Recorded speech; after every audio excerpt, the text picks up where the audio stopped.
You think I cheated, Karen? I didn't even get to answer before my sister slid a DNA envelope across our parents' Easter table, straight toward my husband. Lark's hair doesn't match Nolan at all, she said, smiling like she'd waited 3 years for this. You've been lying to him for 6 years. She had no idea the bomb in that envelope wasn't meant for me. It was meant for her, and when my husband reached page 4, the truth she'd spent 38 years burying was about to explode in her face. My name is Molly Martin. I'm 35. If you've ever been humiliated by your own blood, hit like and comment "witnessed" with your city below. I need to take you back 3 months, to Anixa, Missouri I still believed in. Small town, everyone knows everyone, which meant everyone would eventually know what happened in my parents' dining room that Sunday.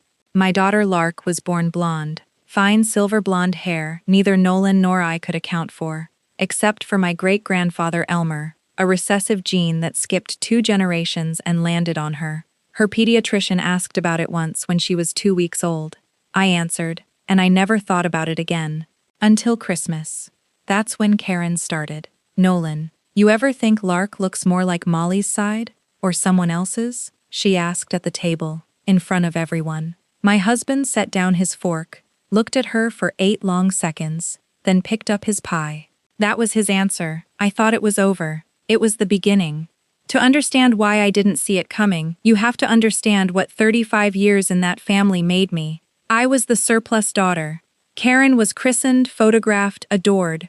My father was gone 20 days a month hauling freight, and when he came home to her. Fishing trips with our Uncle Wayne, baptism photos with Wayne standing sponsor. I asked once why Wayne was never my godfather too. My mother said, "Wayne's been through a lot, honey, he needs a break." I was 10, I believed her.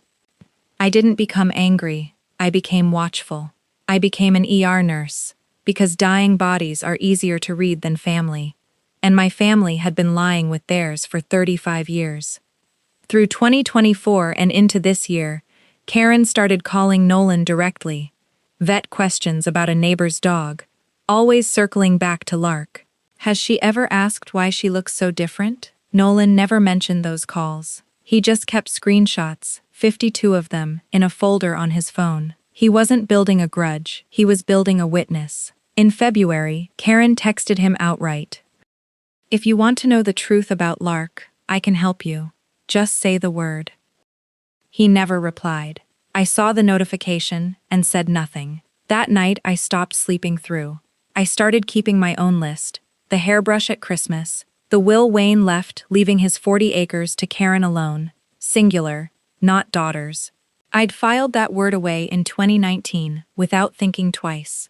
3 weeks before Easter, I asked my mother why. She went quiet for 6 seconds, my mother, who had a reason for everything, for how the towels were folded, and said, "Some things don't have a reason, honey. Some things just are." I told Nolan. He said only, "Don't ask her again until Easter's over." The Wednesday before Easter, on the porch, he gave me the only real warning he'd offer. Whatever happens Sunday, trust that I saw it coming, and trust that our daughter is safe. I didn't ask what he'd seen.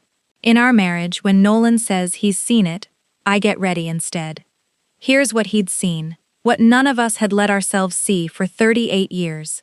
In January of 1988, my Uncle Wayne, married, grieving his 3rd lost pregnancy with his wife Loretta, started driving the back roads at midnight. He walked into the diner where my mother worked the late shift, alone, 27 years old, married to a husband gone 3 weeks out of 4.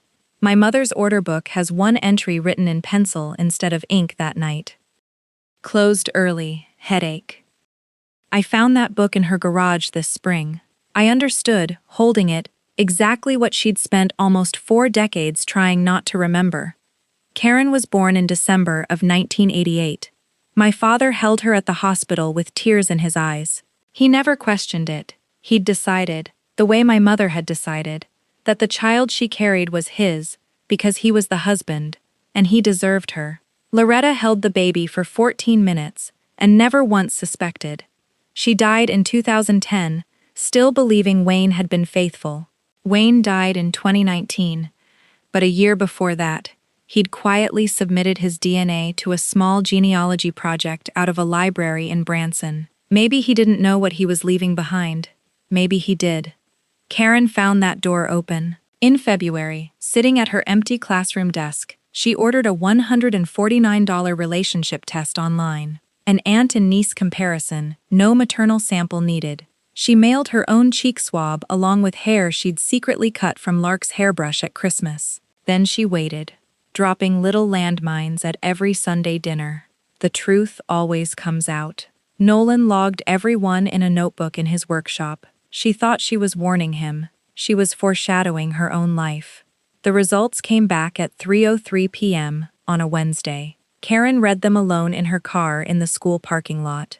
The report said the samples were consistent with an aunt-niece relationship, not a full sibling connection to Lark's parent, and recommended further sibship testing. She stopped reading at "not a full." She never got to the follow-up line. She decided, right there, that it proved I'd cheated, and Lark wasn't Nolan's. She laughed out loud in that empty lot. Then she printed all 4 pages at FedEx. Read only the first, sealed the rest in a manila envelope, and carried it to Easter dinner like a verdict. She slid it across the table to my husband, in front of my parents, in front of our daughter, smiling like she'd already won. "Today, everyone finally sees what kind of woman you really are," she said. My mother went white. My father set down his fork and didn't pick it back up. Nolan opened the envelope slowly, the way he opens a chart before surgery. He read page 1. He read page 2. Then he turned to page 3, the full lab methodology, and page 4, the line Karen had never bothered to read, the line that named whose DNA had actually been compared, and what aunt-niece, not full sibling to the child's parent, really meant once you accounted for the fact that Karen herself was only my half-sister. He set the pages down. He looked at Karen, not at me. "This isn't about Lark," he said. "This is about you." Then he told her, calmly, in front of everyone, what the report actually proved. That the aunt she'd tested herself against wasn't her full aunt, because the sister she'd always outranked, always overshadowed, was the only fully related child in that family. Karen had spent 38 years standing on a name that was never fully hers to hold over mine. My mother didn't deny it. She couldn't, not with the order book already sitting in my bag in the car. She told the whole table what she'd told no one in 38 years. About Wayne, about the diner, about a marriage she'd protected by never once naming what had happened inside it. My father sat very still and said nothing for a long time. Then he looked at Karen, not at my mother, and said, "That fishing trip, Wayne always said he saw himself in you. He'd known, maybe not with proof, but somewhere underneath, he'd always known." Karen didn't cry.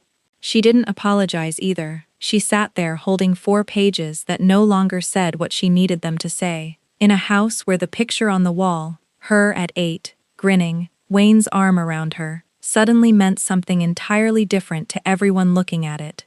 Nolan reached over and took my hand under the table, the same way he had at that steakhouse toast years earlier, when my father praised his boy-girl and never once looked at me. This time he didn't just squeeze it. He said, loud enough for the whole table, "My wife didn't lie to anyone. She's the only one at this table who never had anything to hide." Lark, 6 years old, blonde hair loose from its ribbon, looked between the adults and asked why everyone was so quiet. Nobody answered her. For the first time in 35 years, the silence in that house wasn't about me,